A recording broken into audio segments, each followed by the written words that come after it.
Thank you so much for having me, Brisbane. It's fantastic to be amongst so many friends here. I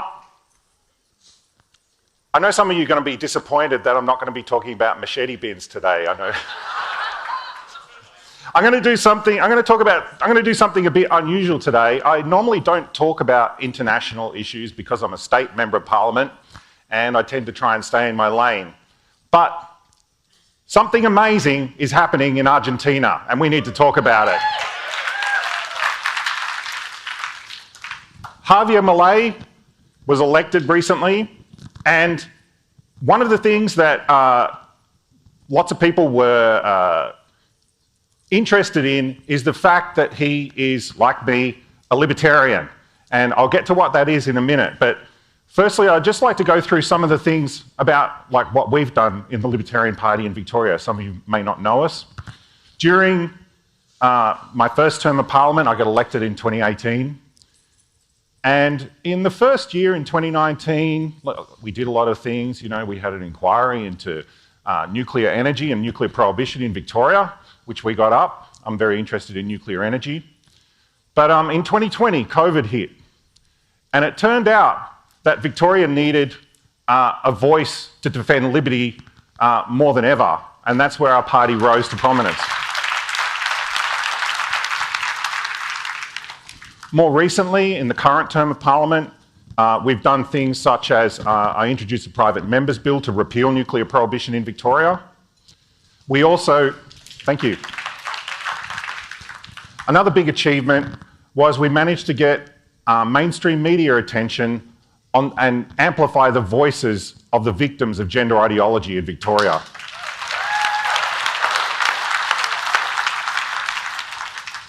And of course, energy. We've been talking a lot about energy, but we're one of the few in Victoria that's been standing up against this net zero madness.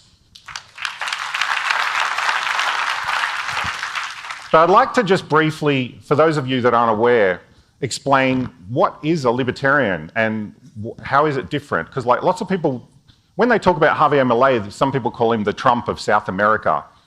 And although he's got some similarities, a libertarian's quite different. The easiest way to explain it is one of the things that libertarians believe in is this thing called the non-aggression principle. And the idea with the non-aggression principle is that we believe that humans should not initiate force against other people. And we believe that this maximizes freedom, maximizes prosperity, and the type of world that we envisage, if everyone actually adhered to this principle, there would be no assault, there would be no theft, there would be no robbery, there would be no murders, because people respect other people's rights, and that's what we really believe in.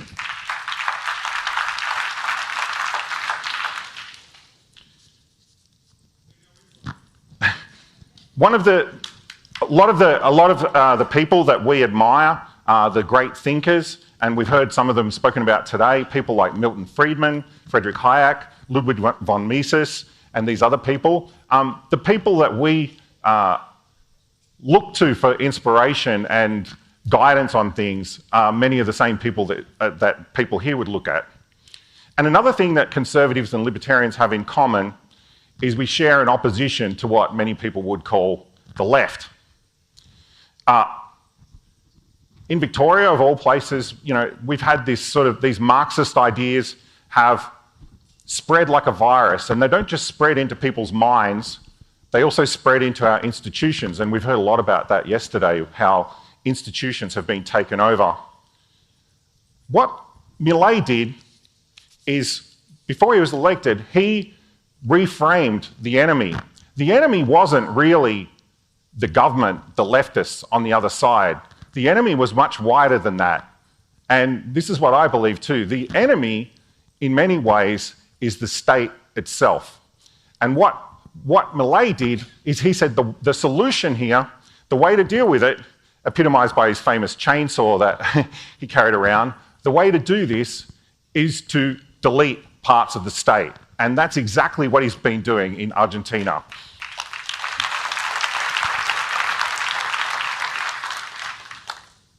When he came into power in Argentina, Argentina was in a very, very bad state. They still are in a bad state.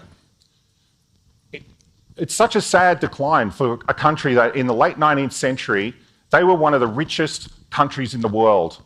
And after decades and decades and decades of socialism, they'd gotten to the point where in December 2023, their monthly inflation rate was 25%. About 40% of the population lived in poverty. Housing and rental availability was almost non-existent. Government debt to GDP ratio was about 150%. And the misery, the human misery that this had caused in Argentina was palpable. People were looking for a solution. They were looking for change. And he did something unusual. He didn't say, I'm going to be a better manager. I'm going to manage the systems of the state differently to how my predecessors did. He said, I'm going to remove sections of the state. But he spoke to the people like they're adults. He told them that there is no money. Argentina is broke. We have no money. He told them that the solutions that he was proposing would be hard. There would be lots of short-term pain. Lots of public servants would lose their jobs in the process. And as I said, rather than reform many of these institutions, as was his famous campaign video, I'm sure everyone here's seen it, the Afuera video, where he went through all the departments that he wanted to get rid of.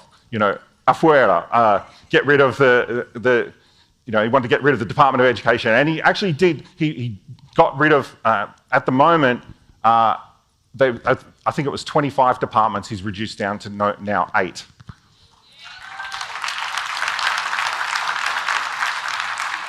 The very first thing that he did, he knew that because they were broke, they needed foreign capital really fast. They had very restrictive trade policies. They had rental controls, all sorts of regulations on trade. The first thing that he did was cut regulations and say, Argentina is open for business. To get foreign capital, he went and talked to many companies. And one of the first ones that he got to open up in Argentina was actually Starlink, to get that running there. But since then, there's been a flood of investment, and many of these companies investing in Argentina are Australian companies, like mining companies, energy companies, agrotech companies, all these sorts of things. Argentina is looking like things are going to start going well, hopefully. You know, at one point, iPhones in Argentina, because of their tariffs, were one of the most expensive places in the world to buy an iPhone. And what happened to the people in Argentina when he opened up trade? The cost of clothing fell by 20%. Home appliances for people's kitchens fell by 35%. And another horrible thing that they had was rental caps. And he got rid of basically all of the regulations around rental caps and this sort of thing. And in Buenos Aires, where they'd had a housing shortage, almost immediately they had a tripling of supply and a 30% drop in rental prices. Absolutely incredible achievement. And I think that there's lots of things that Australia can learn from this as well. In Victoria and many other states, but certainly in Victoria, we have problems with housing, we have problems with rental availability, and a lot of that is caused by the government itself.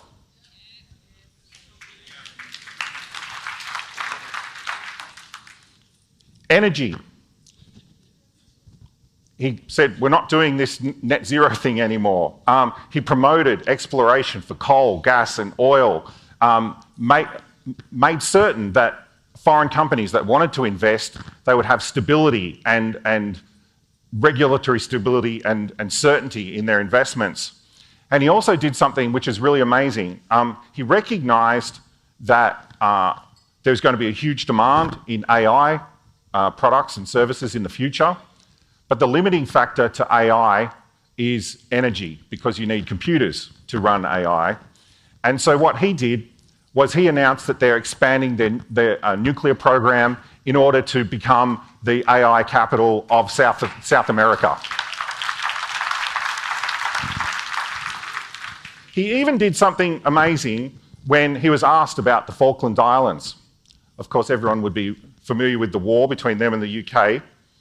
And they asked him whether he would want them to come back to Argentina. And he said, why would they want to come back to Argentina now? He said, I want to make Argentina so great that they will volunteer to come back to Argentina. That's what he said. But we have problems of our own in Australia. And I think yesterday when I was hearing Dan Wootton talk about the UK, and this could really be a warning to Australia, and indeed Argentina's fate before Malay could be a warning to Australia as well. We have problems here that can be addressed by looking to freedom-focused solutions. And one that I've been focusing on is organised crime.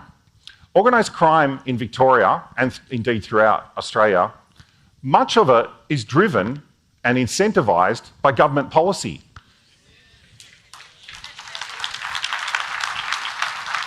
And the one that we've been talking a lot about is tobacco excise. Tobacco excise, which has been supported, had bipartisan support for many, many years, going up and up and up, because we have a public health bureaucracy that's been captured by people who are giving advice to government, that has led to an explosion in organised crime.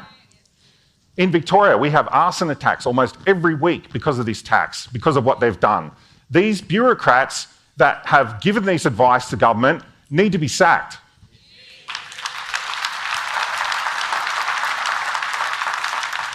In fact, it's so bad, the infiltration of organised crime into these tobacco and vaping markets, that even recently in Victoria, we heard that there was actual terror attacks that were funded through the same networks and controlled by the Islamic Republican Guard Corps from Iran. Like, that's how bad it is. Like, these people, these public health bureaucrats, the same people that led us into madness during COVID, have now not only caused an explosion in organised crime, they've put our national security at risk.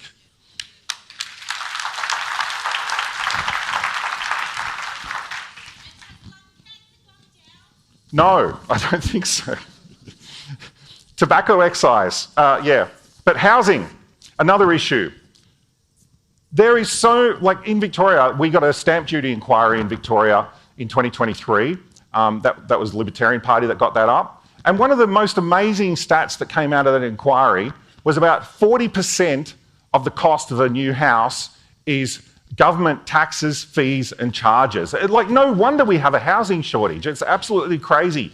Planning controls are insane. Like, if you want to redevelop property, it's so difficult. It takes years for planning applications to go through. It's just a nightmare. And we need to look at deregulating this entire sector because it's urgent.